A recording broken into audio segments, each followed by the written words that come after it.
In times of coin flip elves and brewer being everywhere on the ladder, people are desperate enough to dig up the long forgotten knowledge of mill. Join the dark side. Hey ho, Green Cricket here, bringing weekly in-depth Gwent guides directly to you so we can master the game and reach the goals we set ourselves. You decide which deck we do each week down in the comments below, and last week's suggestion was all about Nilfgaard. People requesting Reveal, people were requesting Alchemy, but the majority of you requested a deck that was wreaking havoc on the ranked ladder in the end of 2017, and of course we're talking about the Forbidden Art of Mill. So subscribe if you like what I'm doing, and let's head right into the content. We start a bit differently this time by grouping our winning conditions, card and deck lists and gameplay plan into one topic. Then we check out the mulligan guide, then we go straight into a matchup analysis, and last but not least, we will look into an example match. Let's go! For players who are new to Gwent, milling means that you make the enemy draw more cards than they have in their deck. This enables you to draw cards while the enemy is not able to do so anymore, granting you a card surplus, which is one of the most powerful advantages to have in Gwent. Also, you destroy the enemy's deck combos by making them draw cards they never wanted to draw. Gunbanner is the best example here. This will further increase your power because all your draws are viable while the ones of your enemies are not. Basically, Mill punishes consistency, and Mill shines in solved matters at the end of ranked seasons, where most of the people are playing similar decks that are very optimized and consistent, meaning they are often thinning down near to zero cards on their own. Think of coin flip elves, veterans, and so on. Also, the deck lists are known to you, meaning that you know exactly when to use spheres or other cards, for example. However, when you play Mill, you need to be very clear about your winning conditions and how likely it is that you will achieve them. So at the start of the match you have to ask yourself, am I able to mill the enemy? If the answer is yes, then we do everything to mill our opponent, winning round 1 even 2 cards down. Depending on the matchup, even 3 cards down. For that we use following cards. Avallac'h makes you draw on your enemy 2 cards. Albrecht draws 1 card and reveals the drawn one of your enemies. Stragabor draws 1 unit for every player and sets it to 1. And Sheelad even lets you draw a card from each deck, and then you can choose which one you want to give to your enemy. By using Decoy, we can play our Silvers again, enabling us to remove 6 cards from the enemy deck already. And then there is Spheres, or the Bane of Henselt and Consume. Spheres lets you pick an enemy unit on the board and put all cards of that unit from the deck to the graveyard, typically filling the deck by 1 or 2. Spheres can make the life of your enemy really hard by disrupting their game flow, like putting all great swords into the graveyard or all machines that Henselt would have liked to pull. Use spheres before you start filling the enemy's deck for maximum impact. So let's say the enemy starts with 25 cards. 10 will be drawn in round 1, 2 in round 2 and 1 in round 3, meaning that 12 cards will be left in the deck. Depending on the matchup, they will thin, let's say 5 to 7 cards on their own by using cards like Elf Mercenary, Pirate Captain, Spear Maiden, Spy and so on, meaning there are 5 to 7 cards left for us to mill. If we utilize all our mill cards and hit a decent spheres, then we can get 6 to 9 cards out of the enemy, already denying the enemy from drawing cards. In addition, we are disrupting the deck by giving them dead mercenaries, pirate captains, war dancers, down banners, slicers, but also Vesimirs, Whispers, and so on. And then there are cards like Volgefords and Tibor, which let them draw a card in exchange for the crazy power of those cards. But if they don't have any cards left in the deck, then you can play Volgefords and Tibor for easy 25 points each, and the enemy can't do anything against it. But what happens if, at the beginning of the game, we realize that we probably are not able to mill the enemy because we are playing, let's say, against a 40 card full test, or the enemy can adapt against us and decide that it's not going to thin that heavy? Then we need to rely on our second win condition, which is what I call the mill deck core from here on. Depending on the meta and your preferences, you can choose which deck you want to play underneath, but currently I would go with Soldiers or Alchemy for the deck core. Soldiers have more synergies with long rounds generated by our mill part, while Alchemy has consistent value output and removal, which is better in other matchups. In this guide I'll focus on the Soldier version, but in the example match section we will also take a look at the mill with Alchemy core. In the Soldier core variant we use Alba Armored Cavalry, which buffs itself for each unit played afterwards, and Standard Bearer, which buffs a unit by 2 every time a soldier is played. By using Recruits and Slave Infantry, We then swarm the board with soldiers, buffing up each cavalry by 4 and triggering each standard bearer twice, getting us tons of points on the board already. We finish the point symphony by using sentries, which are soldiers as well by the way, on slave infantry, which are 26 point plays on their own, plus all the value from standard bearers and cavalry. We have 2 options to approach the match if we need to rely on our second win condition.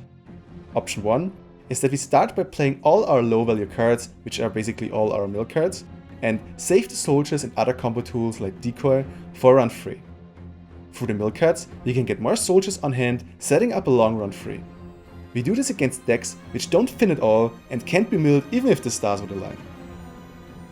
Option 2 is that we are starting off with soldiers, putting value on the board immediately and saving mill cards for run free.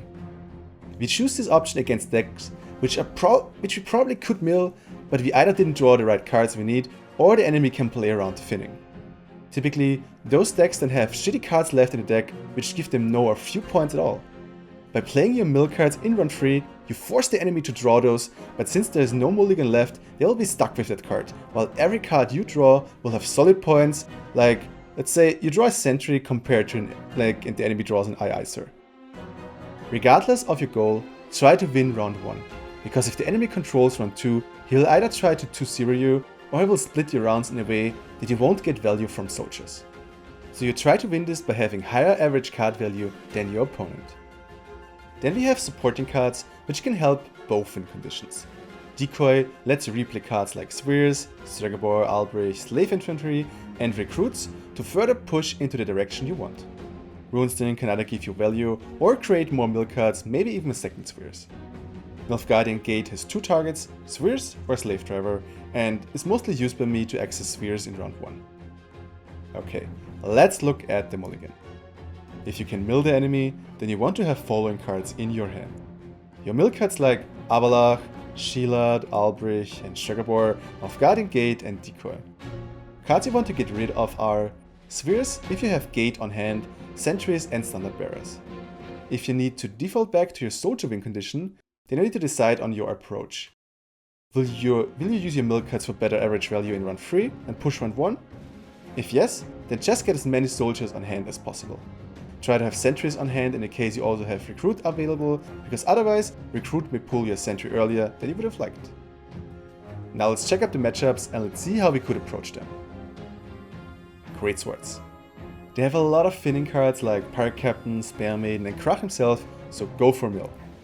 Try to hit Corsairs with Spheres before you start dropping your mill cards, because typically those are not kept on hand and they will dissolve when put onto the graveyard, this allowing any ship resurrections in further rounds, as well as rendering Pirate Captain useless, if your enemy has ships on their hands.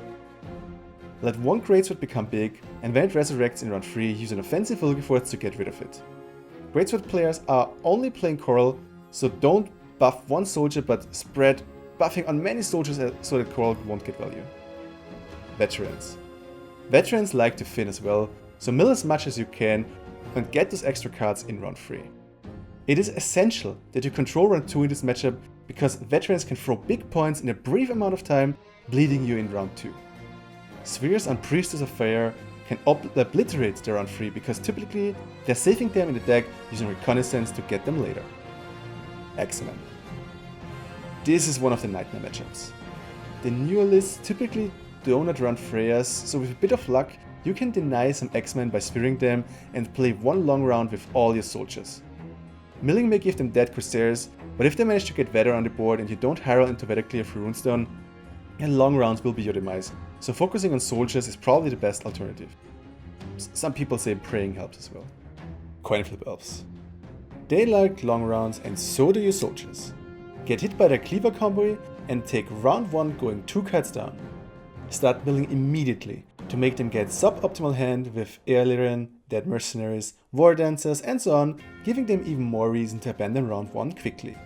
Your soldiers can take on the Elven Swarm, and don't be afraid if they have more cards than you, because the value of your cards will be higher than theirs.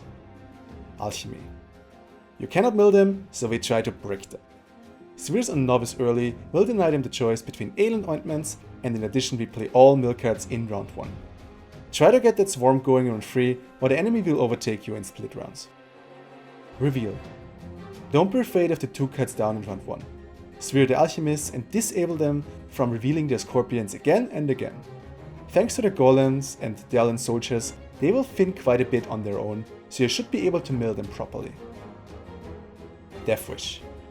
Deathwish has a lot of burst potential, so good Spheres targets are Dao, Griffin, Cyclops to prevent that combo from happening.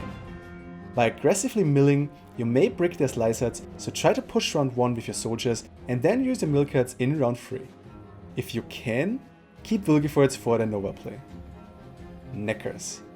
Spheres is your best friend. Wait until they did their Necker setup, playing 3 Necker warriors, and then use Spheres to get all their Neckers into the graveyard. If they know that mill is coming for them, often they only play 2 Necker warriors so they can develop more Neckers after Spheres hit. In that case, I would wait with Spheres until they have already used some consume units like Archer's Queen, Rain Warrior and such, and you have the feeling they will be pulling more Neckers out soon to secure round 1. If you hit Neckers in that situation, then it doesn't matter if they can play a 3rd Necker warrior, because the Neckers won't grow that big anymore. Also by using your mill cut, you will give them very under average bronze cards, which your soldiers will outtempo for sure. 40 card full test. You can't mill this deck, but you can definitely give them a bad hand. One of 40 card Foltest deck's biggest struggles are their mulligans, since they have tons of cards in the deck which you don't want to have in their hand, like Temerians, Weather, Dunbanner, multiple Witch Hunters and so on. By playing mill cards, you're sure that those cards will land on your enemy's hand, making his average card power lower, while yours is climbing with every soldier you get. Henselt.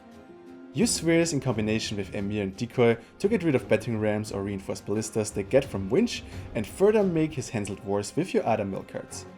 Go all in round 1 and utilize the fact that they will get worse draws than you from your mill cards. At this point in the video we typically look at an example match, but since you can play mill with 2 different deck cores, you just choose which you would like for yourselves. First one is the soldiers, the second one is the live stream from yesterday where we delved into the alchemy core. Don't forget to tell me down in the comments below which guides we should take a look at next, and leave a subscribe if you like what I'm doing. Also special shout out to Danman from Team Retusa, who is our mill master, and look, he had a lot of input on this video. Thanks for watching and see you over there.